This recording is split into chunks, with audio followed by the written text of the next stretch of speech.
Joining me now to talk about that, as well as some of the Democrats' shenanigans on Capitol Hill this week, is counselor to the president, Kellyanne Conway.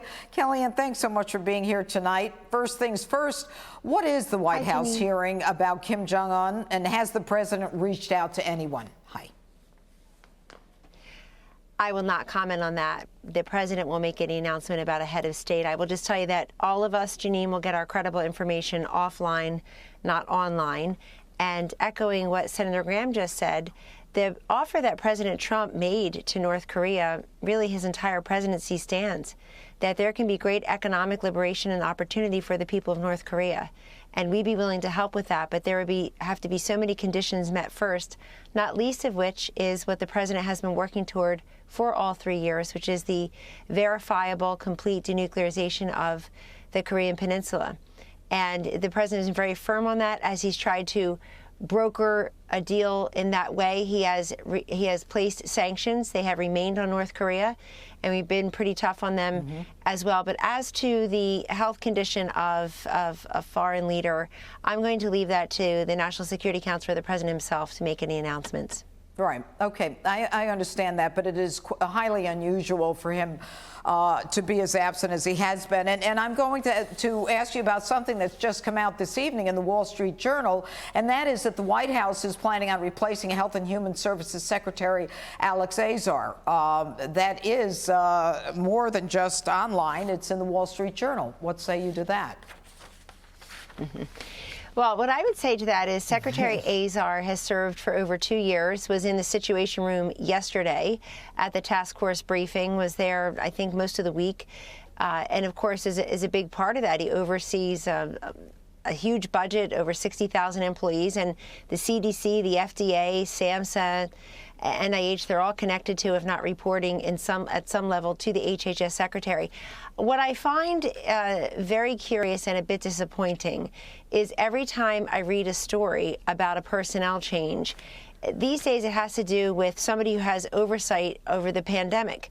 And it's very unfortunate to me that you have some people, wishing or willing that Dr. Fauci will be silent, or Dr. Birx will quit, or they'll no longer be around, or the Secretary of HHS will be replaced in the middle of this president handling a global pandemic.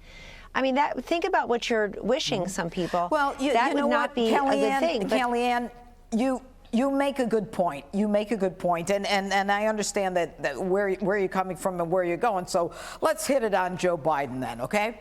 Now, Joe Biden apparently has come out and he said that I think the exact quote is something like he's not really happy with the $2 trillion, and he wants a hell of a lot more. That's quote than $2 trillion, and he said that today. I mean, is this all about printing more money? Is the man focused, delirious? Does he know what's going on? He does in this way. He's trying to kowtow and capitulate to the far left that has overtaken the Democratic Party. The irony, Jeanine, is that in saying this to a wide-ranging interview to Politico today, Joe Biden sounds like many of the far-left candidates he beat in the primary. And now he's trying to sound like them, even though he was able to become the front-runner again after a year of being the front-runner. It was a little circuitous. But he's giving into the craven elements of his party for which there's never enough money. And what I found really curious and regrettable about Joe Biden's interview is that he was talking about the things he'd want to invest in, and frankly, they have nothing to do with ridding us of the coronavirus and making sure that we have a vaccine, therapeutics, that we can count on any hospital surge or ventilator surge if in fact there's another hot spot somewhere. But as we start to reopen pieces of the economy state by state, city by city, when it's appropriate and when the phases are met, that's what Joe Biden should be focused on. But it was, he was cursing in the interview. Of course, he had attacked the president, but he really didn't offer any solutions. What he offered was the typical grab grab bag of the Green New Deal. There was a report a few short months ago that suggested households in some of the key states would be up to $50,000, $75,000 per cost per household over time if we actually put the Green New Deal in effect. And may I remind everyone, Jeanine, they were all kowtowing to AOC, who I think her power has really been diminished. Bernie Sanders is not the nominee.